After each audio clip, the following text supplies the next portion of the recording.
Breaking news గండికోటలో minor బాలిక హత్య కేసులో మిస్టరీ వీడటం లేదు. బాలికను చంపింది ఎవరన్నది తేల్చేందుకు పోలీసులు తీవ్రంగా ప్రయత్నిస్తూ ఉన్నారు. ప్రియుడు లోకేష్ హత్య చేశాడనే అనుమానాలు మొదట వచ్చినప్పటికీ ఈ నేరంలో అతని పాత్ర లేదని పోలీసులు తేల్చారు. లోకేష్ ఆ ప్రాంతం నుంచి వెళ్లిన తర్వాత ఆమె కుటుంబ సభ్యులు ఆ ప్రాంతానికి వెళ్లినట్టు గుర్తించారు. దీంతో కుటుంబ సభ్యుల ప్రమేయం ఏమైనా ఉందా అనే కోణంలో దర్యాప్తు కొనసాగుతోంది.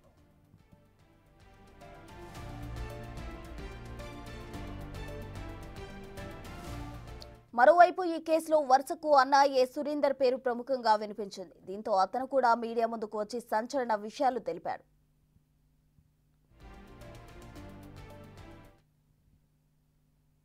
దయచేసి ఇప్పుడు చూస్తున్నాము, చాలా యూట్యూబ్ ఛానల్స్లో కానీ మెయిన్ ఛానల్స్లో కానీ నా మీద చాలా రూమర్స్ వస్తున్నాయి.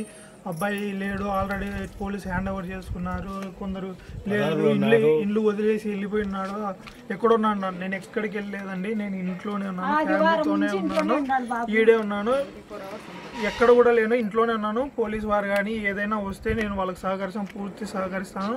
నా మీద ఏదైనా డౌట్ ఉందంటే నేను వాళ్ళకి పూర్తిగా సహకరిస్తాను. వాళ్ళకి ఏదైనా ఎవిడెన్స్ ఏమన్నా ఉంటే తీసుకొని రండి, అది నేనా కాదని ప్రూవ్ చేయండి. నేనే చేశానంటే మాత్రం మీరు ఏ శిక్ష చేసినా కూడా దేనికి నేను కట్టుబడి ఉంటాను. సో అలాగే ఇంకొకరు ఏమంటున్నారంటే ఇది పరువు హత్య కిందకి చేశాడు అని చెప్తున్నారు. నేను అంత నీచునైతే కాదు, ఎందుకంటే నాకు ఓన్ సిస్టర్ ఉంది, ఆమె పేరు శిరీష.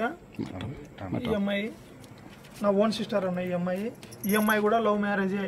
మా నాన్న చాలా పరువుగా బతుకుతున్నారు, మా ఫ్యామిలీ నలుగురు అన్నదమ్ముల చాలా పరువుగా బతుకుతున్నాం ఊర్లో, మాకు ఏం మచ్చలేదు ఊర్లో. సో కాబట్టి మేము తల్లిదండ్రులకు మంచి నేమ్ తేవాలనేసి ఉద్దేశంతోనే ఉంటాం. ఎప్పుడు కూడా ఇంకొకటి చేసి తల్లిదండ్రులకు చెడ్డ పేరు తేవాలనేసి ఉన్నాము.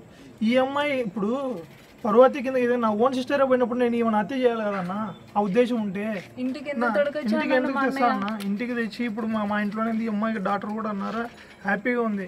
సో ఇవి రూమర్స్ అనేది మీరు ఫేక్ గా స్ప్రెడ్ చేయొద్దు దయచేసి. మాకు న్యాయం చేయండి, కానీ ఆ అన్యాయంగా మమ్మల్ని మాత్రం లేనిపోని కేసులో ఇరికించి మమ్మల్ని ఇబ్బంది పెట్టద్దు. చాలా ఇబ్బందులు గండికోటలో మైనర్ బాలిక హత్య కేసు మిస్టరీ వీడడం లేదు. దీనికి సంబంధించి పూర్తి డీటెయిల్స్ అందించేందుకు మా ప్రతినిధి శివ సిద్ధంగా ఉన్నారు. శివ, చెప్పండి. అయితే నిన్న పోలీసులు ఒక ఎండ్కి వస్తారు అన్నట్టు వార్తలు వచ్చినాయి. అయితే ఇప్పటి వరకు కూడా దానికి సంబంధించి ఏది కూడా వార్త అందని పరిస్థితి, దానికి సంబంధించిన అప్డేట్స్ ఏంటి? ప్రస్తుతం గత 3 రోజులుగా గండికోటలో బాలిక హత్య కేసు మాత్రం మిస్టరీ ఇవ్వటంలే. దీనికి సంబంధించి కూడా ఇప్పటికే పోలీసులు కీలక ఆధారాలు సేకరించడం తెలుస్తుంది. అయితే దీనికి సంబంధించి కూడా ఎవరైతే మొదట అనుమాతులుగా భావించారో బాలిక ప్రియుడు లోకేష్, అది దానికి సంబంధించి కూడా ఎక్కడ ఆధారాలు అతను లభించలేదు, అతను హత్య చేసినట్లు కానీ అత్యాచారం చేసినట్లు కానీ ఎలాంటి ఆధారాలు లేవని ఇప్పటికే పోలీసులు ధృవీకరించారు. అయితే దీనికి సంబంధించి మరోవైపు కుటుంబ సభ్యులపైన వచ్చిన ఆరోపణల నేపథ్యంలో వారిని కూడా విచారించే ప్రయత్నం చేశారు.